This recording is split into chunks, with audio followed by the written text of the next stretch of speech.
Hey everyone, I'm Eva, the co host of a new segment of the Invisible, Not Broken podcast. I will be interviewing practitioners who specialize in chronic illnesses as well as have chronic illnesses themselves. I'm also the co founder of Wellacopia, which helps people with chronic illnesses find their ideal medical and wellness practitioners. As an Invisible, Not Broken podcast subscriber, we are exclusively offering our personal services to help you find that medical or wellness practitioner, even if they're not on Wellacopia just yet. All you have to do is contact us directly. I'll be sure to put those in the show notes. But now let's get started with the episode. Cool. Good morning, Sara. Thanks for joining. Yes, I really appreciate you taking time out of your very busy morning to speak with us today on the Invisible Not Broken podcast. Yes, it's a pleasure. I've been excited to step onto this space and do this. I think what you guys are doing is needed, very much needed. Thank you. We've got a lot of people listening from all over the world. A lot of people with chronic illnesses. I believe some that have that are support systems, including other practitioners like yourself. So I would love to hear more about, what exactly you do for people with chronic illnesses, as well as your experience with some yourself. So just share, I guess, your story in whatever way you'd like to share it. Sure, yeah. Well, so to give a little bit of background, I was in the medical field working at a children's hospital as a pediatric respiratory therapist for a little over 10 years. So in that space, you can certainly imagine that you work with every disease, chronic condition under the sun, and this was being done in a place of children, not even adults. And so I never had a lot of firsthand experience until I had my third child, and I started to experience a lot of what I would call autoimmune symptoms myself. And I think, when we were talking the first time we were chatting, I mentioned that there were things that I experienced throughout my life, but I didn't attribute it to anything that had to do with an autoimmune disorder. It's just things that I just thought that I had to deal with, chronic headaches for most of my life, and, a lot of things of being tired, but I attributed it to, poor diet. And I don't think I realized that it could have been like these warning signs or things that were showing me that my body was going into this place of autoimmune disease. So I just kind of went through life and just kind of kept dealing with it, because we learn how to just deal with our pain. We learn to just kind of deal with what we start to think of it as our norm. We kind of learn to live dysfunctionally for a while sometimes before we go and seek help for the things that we're feeling, emotionally and physically.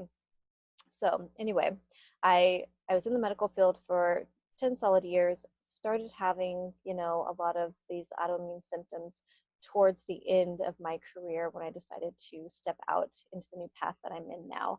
And now I have complete freedom with what I do, and I'm a conscious living coach, and that's what I teach other women to go and do, is to find freedom in their life, find, how to embody everything as a whole, as far as mind, body, and soul, and what that looks like to kind of up level themselves in their own life, and the ways to do it. And you have to treat the body as a whole system. So I forgot all of like the little parts of my, it's not little parts, but the normal parts of, I'm married, I have 3 kids, and it's it's been a beautiful journey. I've had a lot of traumatic things happen throughout my past, a lot of things that caused a lot of emotional trauma in my past, which I do attribute to disease, which I will talk about whenever we get into it. And that's me. That's where I'm at now. I've transitioned out of that space of, I guess, being a victim for a long time, and I really just took my power back. And that's what I'm out here helping other women to do right now. That's a perfect summary of what I understand that you do, and also what all of us need. And including men. I do get that working with, I actually like that you specialize in women, and I think, am I right that you specialize in women typically? Yeah. Yeah. And I think that's really good to do. I worked in maternal health for a while myself, and I do really find women to be the center of a home. And I'm not saying that it has to be that way, but it typically, um, women's ability to stay strong, to run a family, and to inspire others in the community. It's just sort of like naturally our way of being. Um, and I also think that naturally we do tend to be more emotional beings, which is why there is a greater prevalence of chronic illness in women, but it doesn't mean obviously exclusively. So I think it is nice that you cater to them in particular.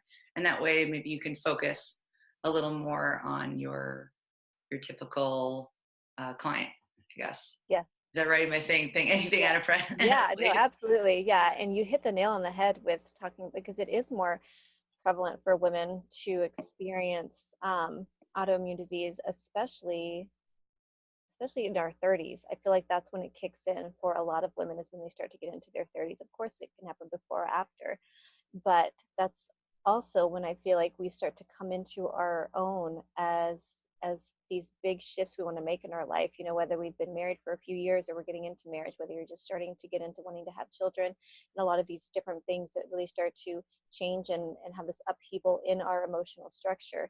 And then it starts to tie into other parts of ourself where we need to release some of these emotional blocks, because that is part of what causes this physical manifestation of disease within our bodies.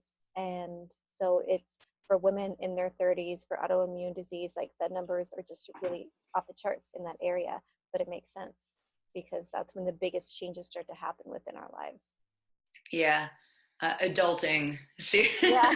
as Yeah. you say, seriously comes into play. And I think that's even true with people who aren't married and who don't have kids. Sometimes the pressure of wanting them and not having them yet, because women, technically, I hate that we have a clock, but we do kind of have a clock.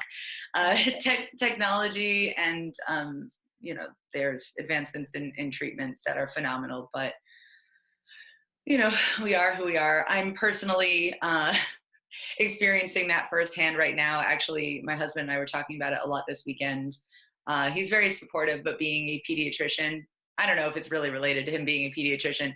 He wants to have kids actually even sooner than I do. Yeah. And I love children. I've wanted children since I was a child. But now that it's coming up, I've definitely noticed that when I think about it, I actually once had a flare up, like legitimately had a The flare up anxiety of when I was really anxious about having kids. And one of those reasons was actually because I'm worried about my fibromyalgia and my hypermobility when I'm sick. Sorry, sick. Wow. When I'm pregnant or postpartum. So actually, yeah, going back to you with that, since you said you had symptoms of some sort before your pregnancy, like yeah. your migraine, Well, so yeah, I your third, dealt with sorry. I dealt with chronic headaches, and I don't exaggerate when I say this. I literally had a headache every single day without fail. Like, so some days the headaches would be a little bit more dull. Some days they would feel more like migraines. Some days they would be debilitating. Some days I would just kind of push through.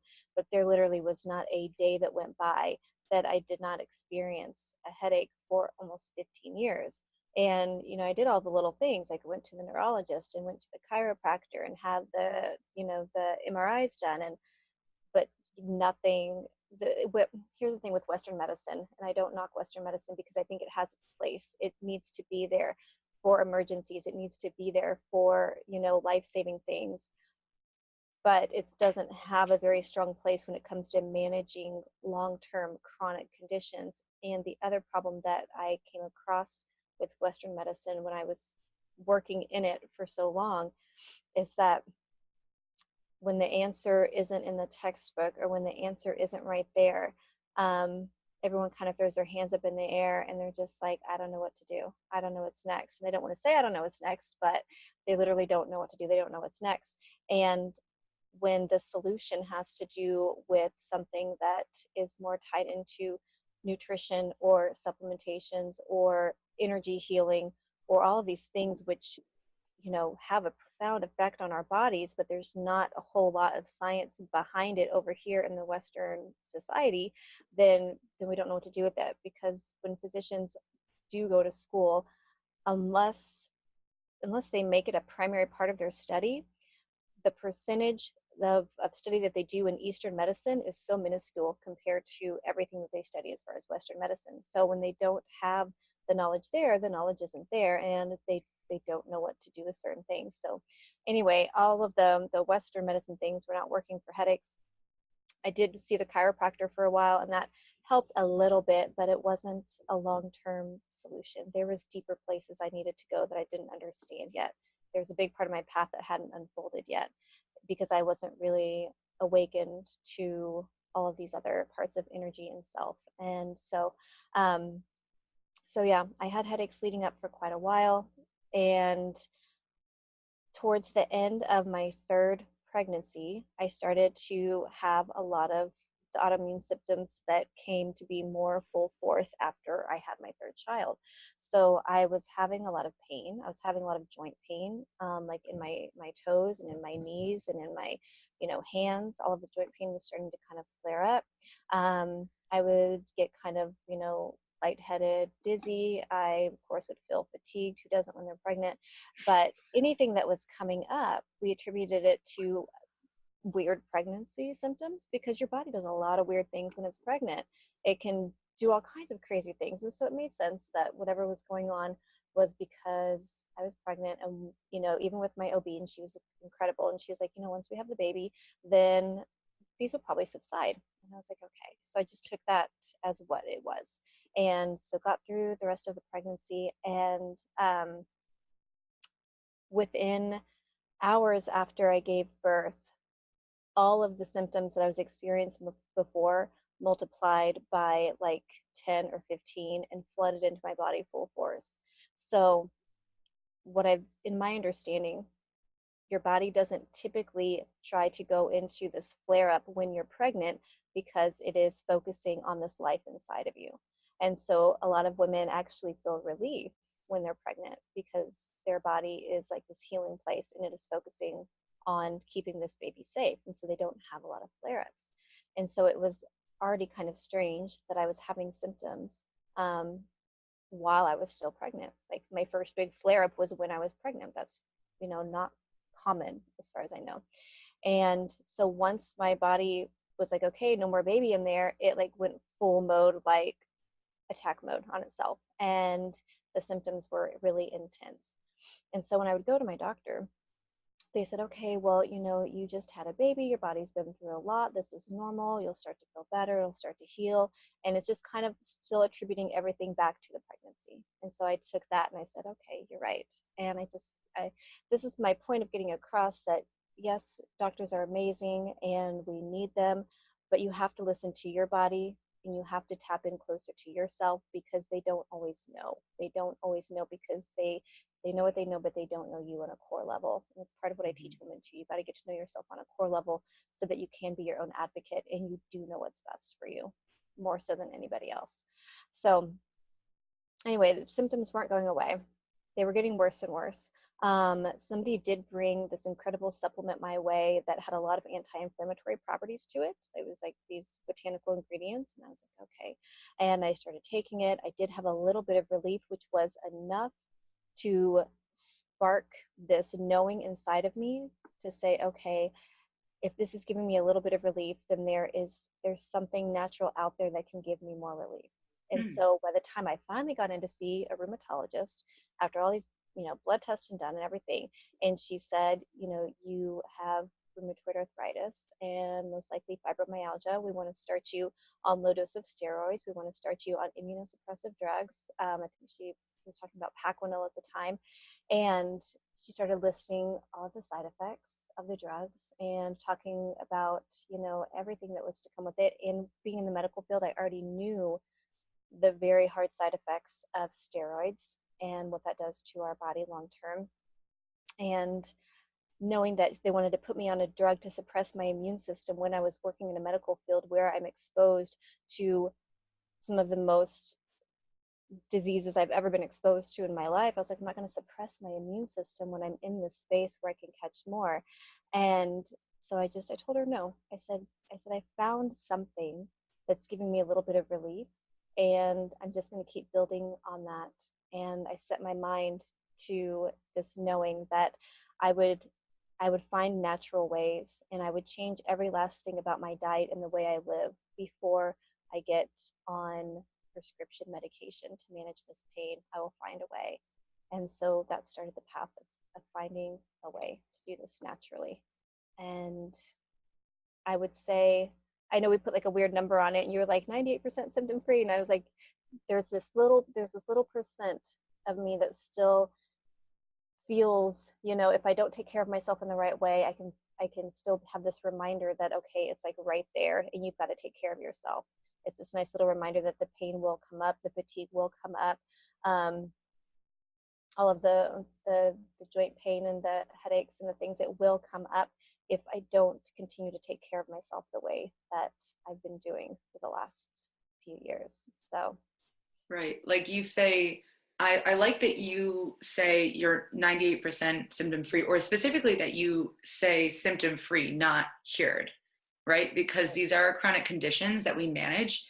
And when something's, when you're symptom free, it means that you basically feel like you don't have something. But technically, also because some of uh, uh, information around chronic illnesses, especially fibromyalgia, is still so unknown. Yeah, I think it's really good to distinguish that, we might not be cured, but that doesn't mean we can't live a life that doesn't mimic one where, like with any other illness, that we are cured. And the fact that you say that 2% is like when you're not taking care of yourself as well, that makes sense. I yeah, think it's yeah, pretty remarkable that it's only like 2% when you're slacking a little bit on being great with your care. Um, yeah, so yeah, that is remarkable. I definitely feel the same way. I mean, there are times when I'm taking care of myself and I don't feel fabulous, but I definitely see a difference between when I take care of myself and when I don't. That is very clear. My body absolutely. yells at me. I was just telling you this morning, I'm glad we can do this call because I was just a zombie, like such a zombie. And some of it seemed like I was tired, even though I actually had to sleep in for 10 hours yesterday. I don't know, Sounds maybe that's amazing. contributing. Oh, I needed it. I needed it. Actually, I was woken up very nicely by my husband, but he was like, okay, you need to get up now. You've been asleep for quite some time. He's like listening to make sure you're still breathing. He's like, okay. Yeah, he's like, okay.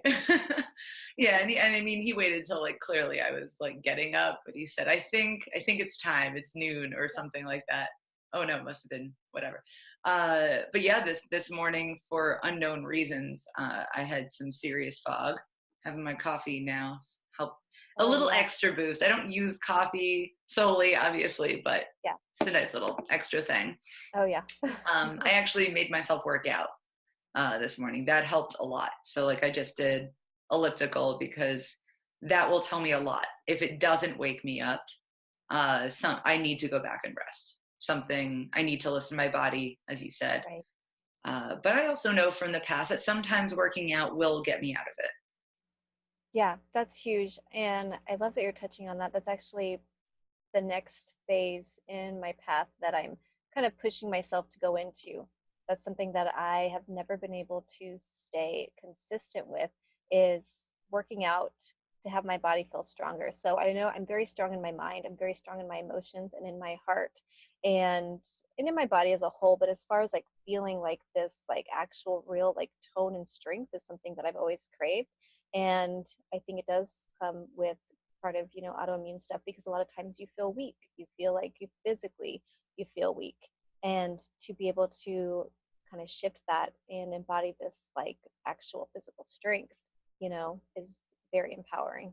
So Yeah, I definitely agree. And you're on a journey just like we're all on a journey. And thanks to your personal insight of how you got to your 98% symptom free, you took the time and the energy that you had to build upon and I guess dig deep into what was missing and also what was there and needed to be dissolved. That's the vision I have of like when I've grown as a person. Is it's I see it and then I dissolve it. Yeah, Is that's that beautiful. a good analogy? Yeah, yeah, because you're kind of, or so with energy, we know energy per physics cannot be created or destroyed. We can just kind of move it, transition it, transmute it. So if you have these big, heavy, intense emotions, problems, past trauma, or things in your body that need to move out or transition, then yeah, kind of picture, anything that feels like anxiety, you can transmute it into love and appreciation. If there feels like there's something traumatic inside of you, even if it is part of your disease process, your illness, you can picture it inside yourself however you want to, whether it's a color, whether it's a thing. And like when you say dissolve, I just imagine it kind of breaking apart into little pieces and dissipating and just kind of floating out, and you're just letting it go. You're just letting it leave. And that's more powerful than anything else, being able to have that knowing. Yeah, I this has so been at the forefront of my mind, and it was actually brought up in our previous podcast episode with someone who's a fibromyalgia specialist. She does physical diagnostics, which was really interesting, but a huge part of it was also, really being conscious to what's going on in your body. And we actually talked about, you and I talked about the documentary Heal, and then I brought Yes. it up during that interview. She hadn't seen it yet. Oh, So yeah. that was really beautiful. But before I forget, I really want to know if you're open to it, because I know it can get very personal. What were some of the struggles that you had, or may I say trauma that you had that you needed to come face to face with in order to move forward? Yeah, It's up to I you. think I think it was really a lifetime of different things. Certainly, there's some things that were bigger than others, but I was labeled as this like worrier for most of my life. And up until maybe like my early 20s, I didn't even really put two and two together that worrying was a form of anxiety. So I probably lived in anxiety for a big part of my life.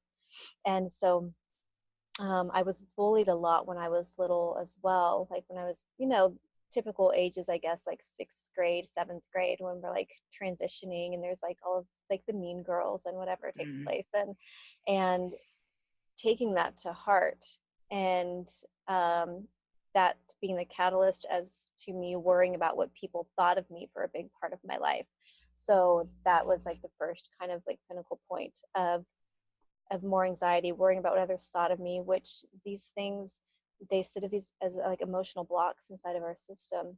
And um, going more forward in my life, I got into, my early 20s, and that's when I lost my father. And that was a huge turning point, as it would have to be when we lose our parents, no matter how old we are. But I lost him to suicide, and it took me a lot to not hold on to that as any type of guilt or anything that I could have done to change, and understanding that he had his own path, he had his own choice, he had his own desire of whether he wanted to be here on this earth or not, and that I didn't have to take on the weight of that, and that I can move into healing from that. It probably took me about 10 years to really get to a point where I could even talk about his death without totally breaking down. So I hadn't really gone into my like spiritual journey and my awakening, and embodying more of self-worth and things like that at that point. So it took me a lot longer to move through the process of his death. So that was a big thing. And then, having kids changes things, not always, but often within our marriage and within our life, and the way that we can, show up for ourselves, and, the friends that we carry, and all of these other things. And so, going through the different areas of having, three children, it starts to shift things a lot in like the close relationships. And then when I started working at the children's hospital, um, I got into it because I loved working with children. And for some reason, it didn't even dawn on me what I was going to have to see when I was there. It never really hit me before I got my degree what I was going to have to deal with on a daily and weekly basis when I was there. And so, there's a lot of beautiful things that happen in that place, where you get to see families heal, and you get to see children heal, and you get to see them beat all the odds and come out on top. But in contrast to that, there's a lot of disease, a lot of suffering, and then seeing children, die on a weekly or biweekly basis is more than I ever wanted to take on. And I held on to a lot of that too. So there's all these emotional things I was holding on to.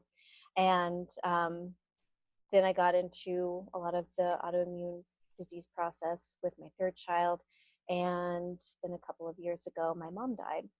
So I was sitting here, you know, I had lost both of my parents 10 years apart from one another before I had turned 35.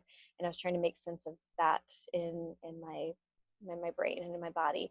And a lot of ups and downs within my marriage because of just everything. We've been together since we were 15 years old. So we had to figure out how to grow together, and Right. that's not easy. So we had to hold space for each other a lot along the way and learn how to grow up together and still stay together. And so um, all of these things, everything that happens within our life creates, a memory within our system, within our subconscious system. And we usually have an emotional tie to all of these memories. So if some of these memories feel like trauma and they feel upsetting, the emotional tie to that is what keeps them so alive within our body. So something that happened 10 years ago can feel just as painful now as it did 10 years ago because we have this emotional charge that is tied to it. And all of these emotions are housed within our system. And if we're not processing through them the right way, then it does show up as physical disease and pain within our body. So that's another big part of what I help women work through. And with myself, um, I had to go and release a lot of guilt around my parents' death.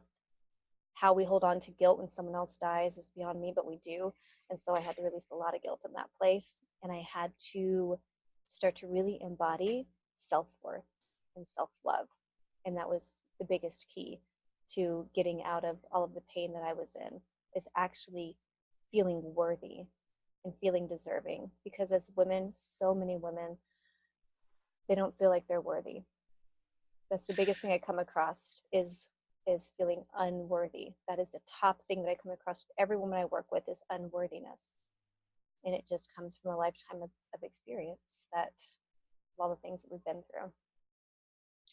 It really is amazing that I think at the core of everyone's issues is this little voice saying, I'm not good enough. I found that to be a real common denominator. I'm sure you have to. Oh, actually, on your website, what was it? The first line is somebody lied to you when they said you weren't good enough. That really resonated with me. Also, because I think uh, if this is what you meant, when somebody told you, it's not necessarily someone told you, it's what you thought someone told you or a Yeah. scenario told Your you, right? perception. Yeah. Yeah. Mm-hmm. Yeah. Well, first of all, thank you for sharing that with us. I'm sure a lot of people can relate to what you're saying, whether it be directly that happening to them or something around that emotion. I mean, I definitely know myself. I haven't experienced exactly what you went through yet, but I watched my mother actually go through the guilt of losing her mother, Right. which again, like you say, logically it's like beyond you. How does that happen? But it Yeah. does. And that actually might be one of the most difficult things I've gone through, is actually watching my mother lose her mother. Yeah. Well, and yeah, that absolutely. That just reminds me of this place that I often found myself in, where even when I've experienced different deaths in my life, or even in the hospital, when I've had to watch, infants and children lose their lives. Yes, that's incredibly sad in the moment, but what hits you the hardest is watching the effect that it has on the family, Hmm. watching the parents break down, watching like the slow deterioration of the family that's still trying to go on and live their life despite, this huge loss that has taken place. Because I mean, that's where the suffering continues. I mean, when they're gone and they're not suffering, and we hold on to this place of suffering, or having to watch our family members just feel so depleted and sad because they've lost somebody that they cared so deeply about. That is like the hard part. So, I mean, watching your mom have to find that strength and not hold on to any type of guilt that has to do with hurt, because we feel like we should save people. We feel like, well, I should have done this, or I could have done this, or why didn't I do this? And we'll play that mind reel as often as we can and hold ourselves in this place of guilt and suffering, when ultimately it wasn't our decision to go. It wasn't our decision to keep them or let them go. Right. And I I found that she focused a lot on the end and not what happened throughout her life and how great a daughter she was, and vice versa. Yeah. I'm proud to say that I think I had a really good impact on her because I could step away, even though I was very close to my grandmother, very close to my mother. I think that's why it impacted me so much, actually, was because my mother's relationship with her mother is like m- mine is with my mother. Yeah. Yeah. A very close. We're all very similar. But that makes me think about you with your patients. Maybe you didn't have relationships with them really like directly, or at least for not a long time, but we're all human. We all have relationships. We all have love in our lives, give and receive. And so ultimately we can understand that pain, even if it's on different levels. Um, Yeah. yeah, that really is what humanizes us, is relationships. And so when people talk about trauma, I actually really love to hear what is traumatic for. I mean, I don't want to hear about people experiencing trauma, like that's, I'm sad that they do, but trauma means something different to everyone.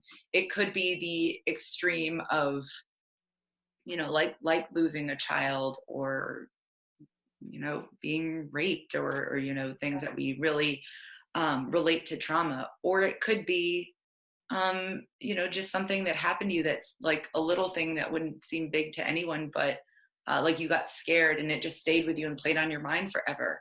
It's Yeah. I mean, my one of my traumas for sure is ballet. Like, I find that so silly compared to other people's, but I have nightmares, not as much because I have let a lot of it go thanks to coaches like yourself. But yeah, whatever hit you hard and stays with you, it's going to manifest both emotionally and physically.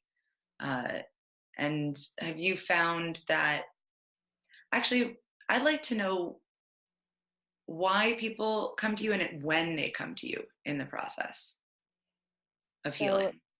the women tend to show up when they're in this transition phase. So they most likely have been, like you said, different levels of trauma. It could be big things like death or rape or whatever we want to label as big things, or it could be, these feelings of not good enough and unworthiness that came from maybe like a way that an ex-boyfriend treated them when they were 15, like you don't know. And so it's they come in this transition phase where they are ready for something different. They know that there is more to them that they haven't found yet. They're kind of missing this little piece to the puzzle, because that's where I was at.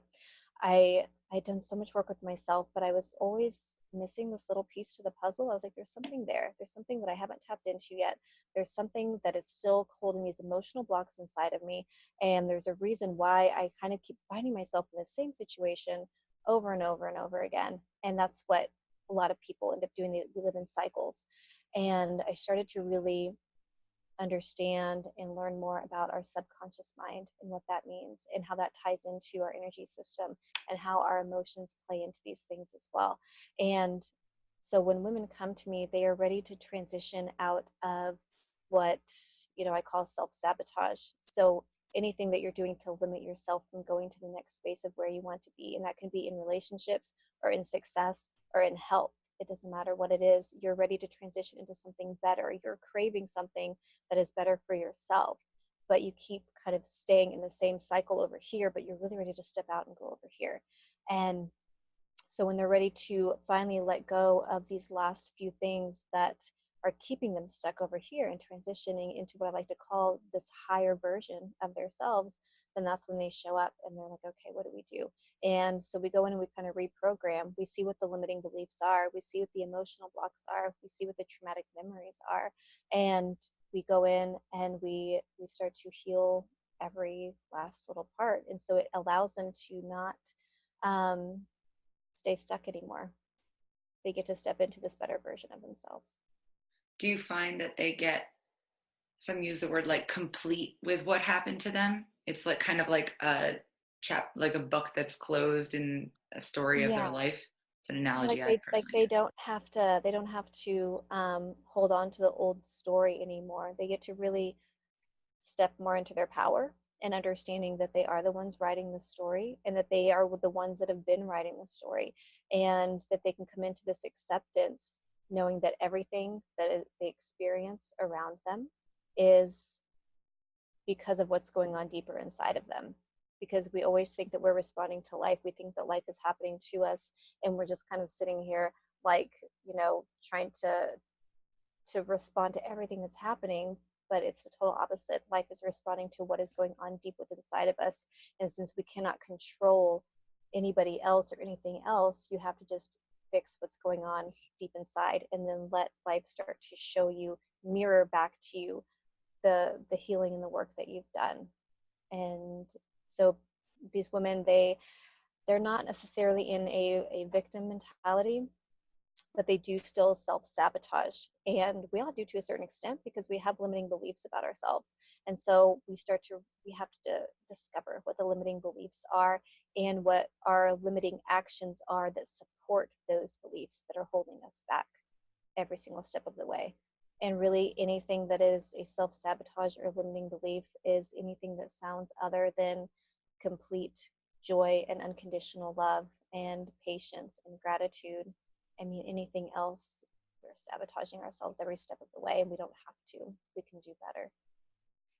Absolutely. And I think it's important to note that it's always a work in progress, right? Because life does keep happening and there are always going to Yeah, be things thrown at us that will make us question it, right? And yeah, have us go back to this self-sabotage. But um, I found, because I've had coaching too, which has absolutely transformed just my way of being, and definitely around pain as well. So I'll have setbacks and be like, oh, it's, I'm a victim, right? Whether it be I victimize myself or someone, or like I'll blame and like external environment. And then I think, but I decided whether or not that meant something to me. yeah, I may not be able to have decide what happens to me. In fact, I really wonder how much control we have over what happens to us, but we have control over what it means, and therefore, I guess, consequences of what happens to us, like pain. But around that, I'd love to know what you think about the word, because this is something I've been playing with recently, the word responsibility. Because I think a lot of people hear the word responsible and hear like it's it's my fault, or like like it's a negative word. But right. I really been thinking that it means just taking, I don't know if it's taking charge, but yeah, being responsible for what you're able to do or think. What do you Yeah, think? I think that when you see it, when you talk about responsibility, instead of seeing it as my fault, can we like do like a paradigm shift and say it's my power? Because if I am responsible, then I'm taking my power back. I'm not a victim to anything outside of myself. And like you said, not seeing these things as good or as bad, but can we just see them as like experiences? Can we see the things that happen, as an experience, even when we're feeling, you know, sad or anxious, or we need to kind of go within for a little while and withdraw for a little bit and spend some time with ourselves and maybe be sad for a little bit and not see it as a bad thing. It just is. We're supposed to have all of our emotions. We're supposed to experience everything, but it's not staying stuck in one for so long that it becomes debilitating, and not seeing it as good or bad. It's just an experience to just move through. But I think, like, that's incredible that you can see responsibility as a positive thing. And that's like, that goes back to what you're saying. It's all a perception, because you can say responsibility and some people can be like, so I guess it's my fault that this happened, and I guess it's my fault that I did this, and I guess it's my fault that so and so is unhappy, or it's my fault because my emotions are blocked and my life sucks and I have all the pain. There's no fault. There's no fault there. It's just when you know that you have this deeper power inside of you, then you can take responsibility for that power and actually start to make these huge shifts inside of your life and not depend on, so many external things for for this to happen. And I mean, that's beautiful. Absolutely. I think I want to see if there's a, could you maybe give us an example, like more of a concrete example? So, some of our listeners who this may be really, really new for, this idea of maybe some people really haven't even heard that your emotions can manifest into physical pain. That I've been learning about it for a long time, and obviously you have, but that really could be a new concept to people Yeah. and sound so bizarre.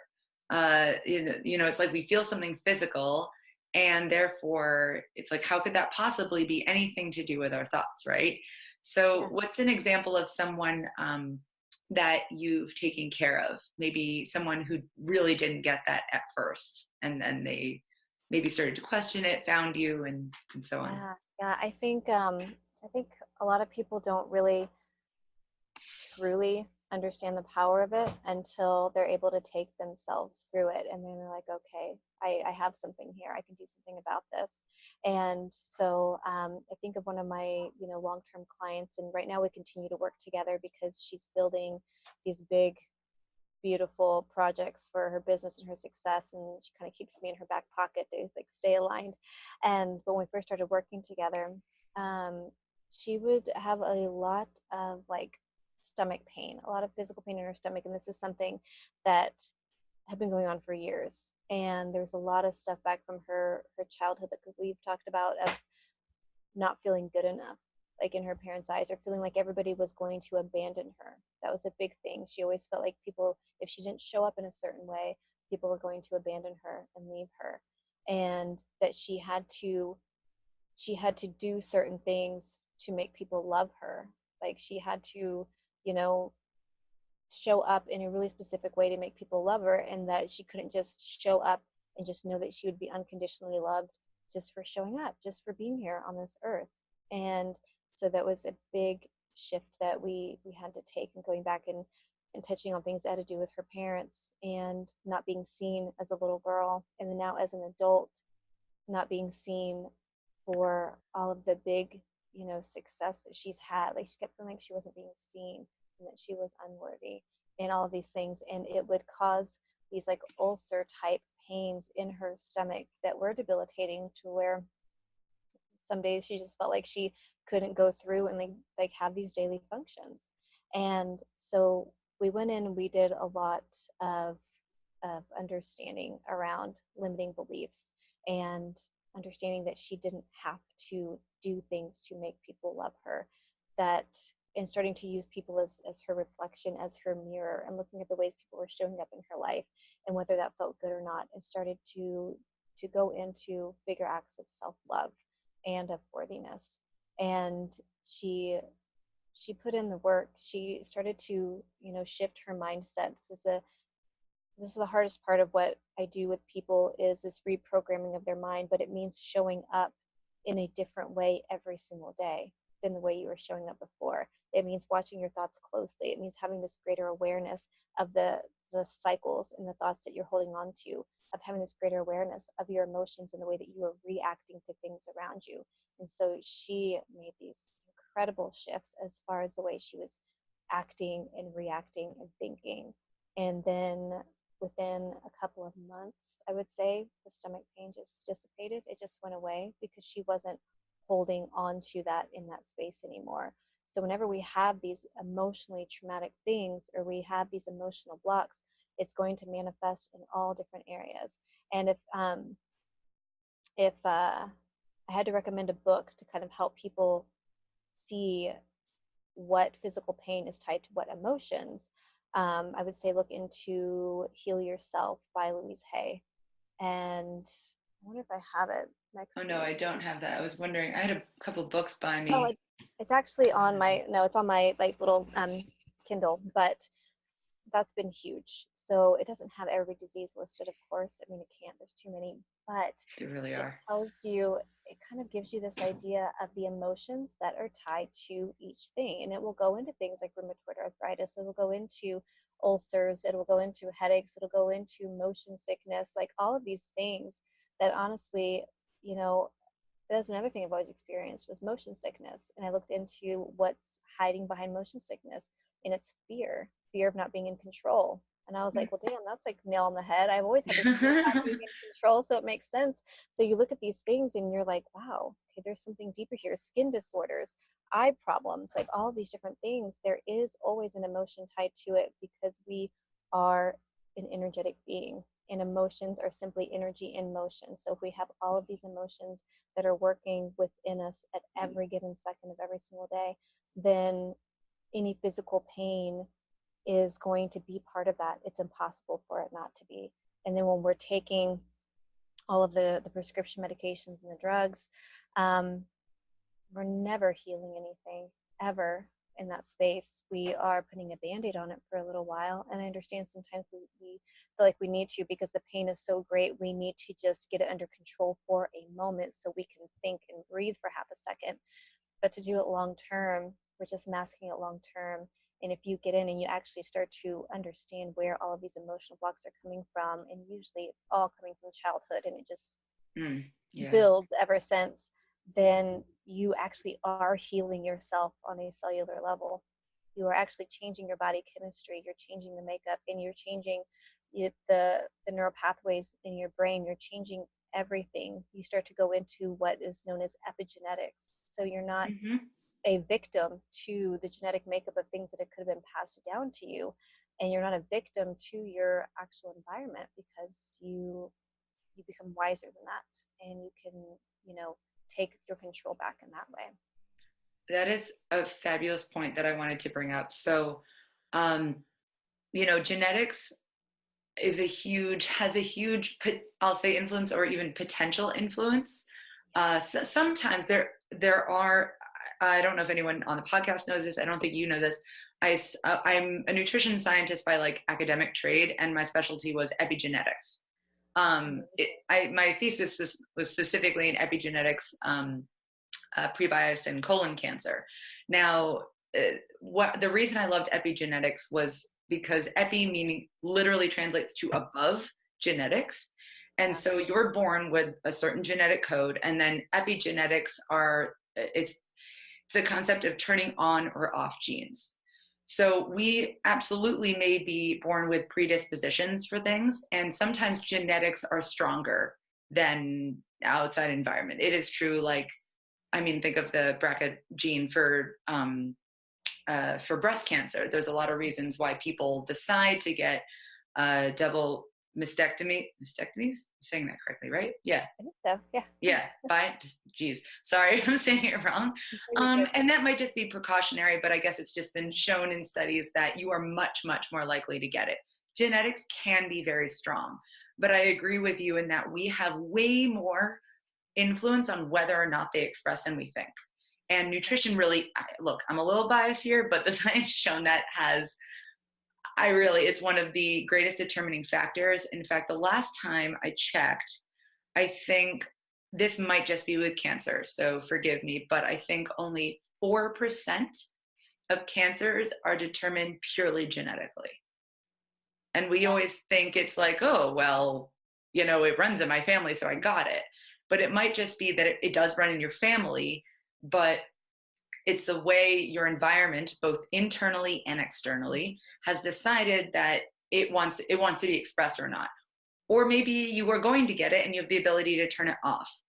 Yeah. Now, what I'm saying is obviously very simplified, and what you're saying is too, because it's so complex. And the truth is, we don't know whether we have control to turn it on or off. But at the very, very least, we can try, because we don't know what's going to happen. So like some people get really ill even though they eat healthily, they do a lot of mindfulness work, and there might be something else we didn't know about. Maybe we'll never know about, like something in the environment. But it's obviously been shown. I like to say that anyone is welcome to ask me or Sarah for any background information on this. I'm just not going to go into it right now. Yeah. That if you are healthy in terms of what you put in your body, how you treat your mind, like your mental state, and also physically how you protect yourself, you are much, much, much, much more likely to live a healthier, balanced life and not experience these kinds of, it's not, I don't want to like put blanket statements, right? But it's not news that all of these things can help us, but I think it's important that we really think about that on a deeper Mhm. level. Not just like, oh, I know I should I meditate should eat better. or Yeah. go to therapy or eat better. Like, I know these things, but really to know just Yeah. how influential they can be on your health.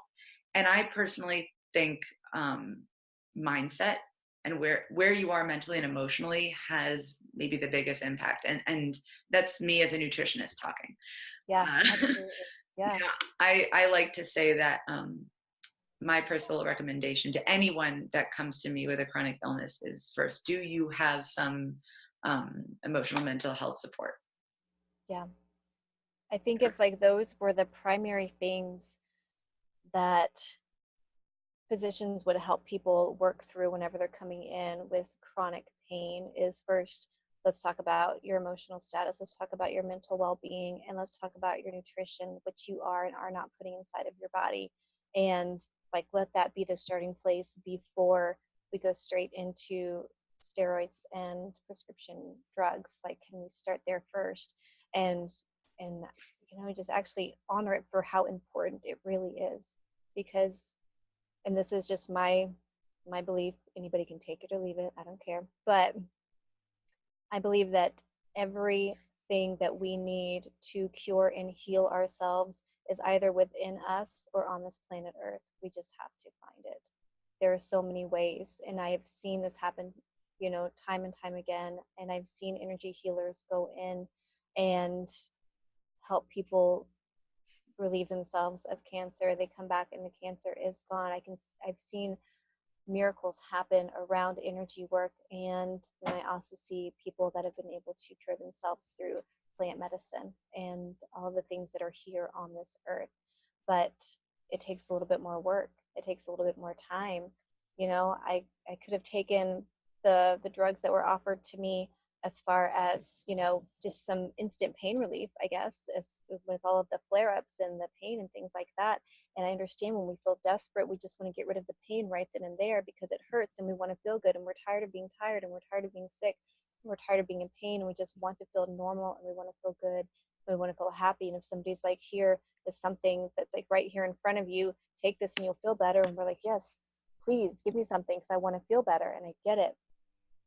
But if you can step back for a minute and say, this is going to be worth it long term if I start to go into the deeper parts of myself, if I start to release the actual root causes of why some of these things are happening, then I mean that's everything. Even if you're doing that while you're stuck on some of these meds, if you're somebody that's listening right now and you have 10 bottles of pills that you're supposed to take in like one day, and you have your regimen laid out, and that's how you're trying to get through every single day, you can still start to do the deep work while these things are in place, and then hopefully start to taper back on some of these things and start to get yourself back, to find yourself again, and not feel lost in all of the side effects of all of the drugs that you've had to be on, and not feel bad about all of the drugs that you've had to be on, because you're doing it out of good intention, because you just want to feel better. We don't want to hurt and feel sick and sad and tired and in pain.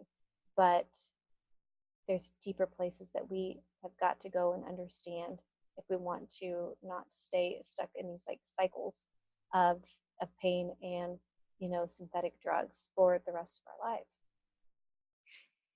Yeah, I like that you said, even this is clearly a long-term project, some longer than others. Digging deep into your history and like going truly past the subconscious into the unconscious, it's hard work, Yeah. but that doesn't mean you can't get started. So like if you are taking a lot of medication, like you said, because I'm sure a lot of people listening are, um, and or want to, like right now, and things are like you're in desperate mode. It's terrible, but I mean it happens, and we get it, right? All you want is relief right now, and if you need some right now, and that's okay. There are different ways to go about that may be healthier than others, but that's up to the individual. But it's never too early or late to start, right? Like Yeah. doing the deep work. So I guess, yeah, if you had to give like one piece of advice, just if someone wanted to start something today, along the lines of what you do, what might you recommend? Mm. I would I would first say start a meditation or a mindfulness practice, whatever that can look like. And when I say meditation, it could mean sitting down and listening to a guided meditation and actually taking your mind on this journey.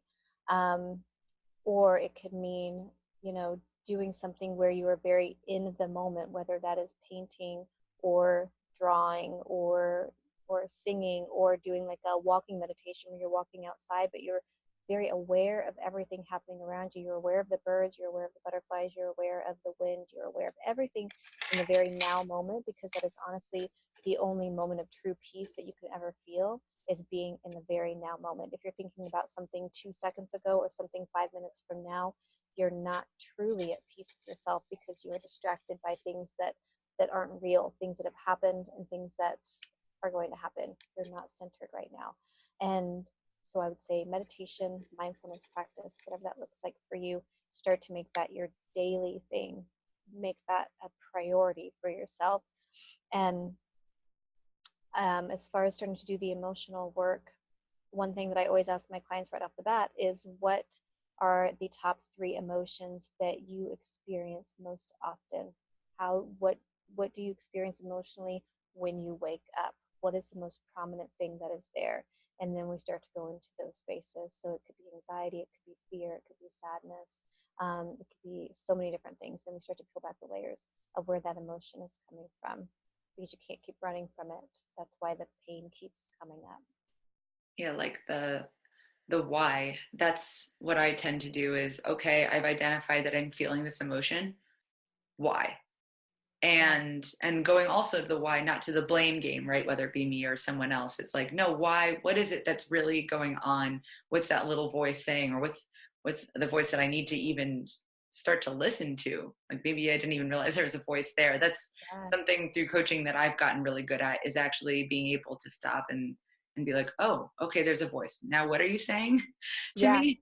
Yeah, and not being afraid of it. Not, and even if it's sometimes it's the nice quiet voice of your higher self and your intuition and your guidance that's kind of nudging you in the right direction.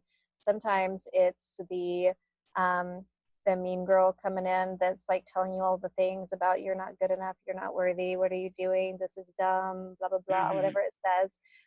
Whatever the voice is, don't be afraid of it. Even if it's the one that is like kind of bashing you, invite it to come up and sit and hang out next to you and just be like, okay, I see you. What are you talking about? What's going on here? And just kind of let it come up for a little bit, because when you're afraid of it and when you're resisting it, it's like you start to go into this internal battle, and that causes more emotional blockage.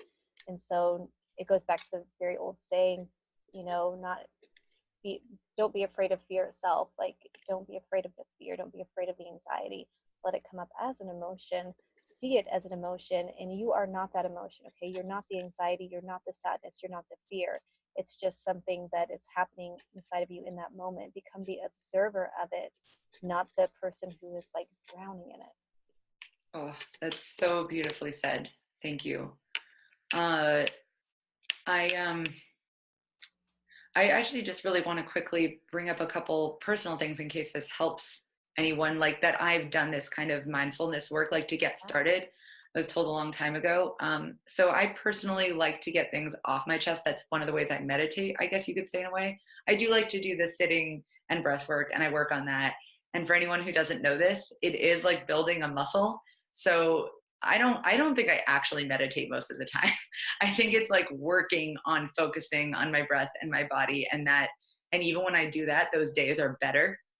Yeah. Even if I didn't meditate, I really don't know how many times I've actually been able to get into a meditative state, but it still helps working on it. It really Yeah, does. absolutely. But some other things I've done are that, like, I am a very emotional person, and so they sit here, like you said, and you want to bring them up next to you. I bring them up by doing like talk therapy, and that can be not even with a therapist. It can be by myself. You gotta. It takes like a second to get comfortable with like speaking out in a room where no one's there, Yeah. and sometimes even recording yourself just to listen back and go, "Wow, I didn't think that was there." Because when you have no filter whatsoever, things really do come up that even if you sat there and really thought about, it's just incredible. Yeah. It's like I'll say whoa to myself, like, You're like, okay, where did that come from? so that's there, didn't know that. And then when if I really feel like I can't or don't want to talk, I do write.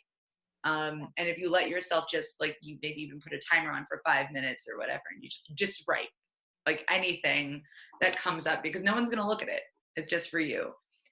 But you really do have to keep in, like, don't be afraid of fear, like you said. That's actually a really great quote. Because it is scary, but like, you have nothing to be scared of. It's your own words, right? And then Yeah, you yeah. can deal with it. I And try then, to, oh, go ahead. oh, I mean, just one last quick thing. This is a presence exercise that it's Oh, amazing good. how well this has worked. So yeah, I agreed with like a release and also being present.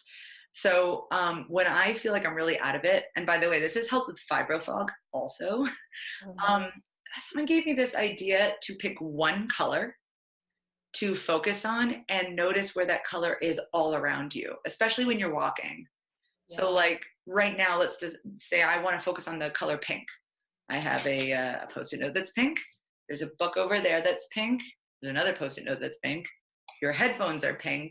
Yeah. And it's there's some pink in that photo. I become really present to my surroundings. Yeah. It's so Yeah. simple, and yet I don't know, I It's enjoy it. powerful. So, okay, so I'm a book junkie. So book number 2, if nobody has read it, is The Power of Now by Eckhart Tolle. Oh It yeah. is I started it at one point in my life and it wasn't really hitting and I couldn't really flow through it. And so I put it back, but you always pick it back up when you're meant to. And I picked it up again and I was breezing through it and it just was like all of the aha moments. And it really helps you to understand that the only true moment where you hold peace and power is the very now moment, literally right now, like this Oh, very second. that is a really good book. We'll definitely be sure to put your recommendations and maybe any other recommendations you have in Oh, I the have show more. notes. Yeah. Yeah, I'm sure you do. I do too. I've got some next to me. We do have to wrap up now, but I'd love to end with a mantra, quote, just idea that you have that you feel would be good to send to every chronic illness warrior out there, or honestly, just any person out there. Yeah, yeah. Um, there's 2 things, okay? And one is a quote by Eckhart Tolle, and it is a single conscious breath in and out is a meditation, and you can hold a lot of power in that place. And do not underestimate your own power. That's huge. Oh, I love them. Take a deep breath myself. Breathing Yeah, is so powerful. I love it it. is. It is. Well, Sarah, thank you so much. This was like meditative for me, even talking about all of this.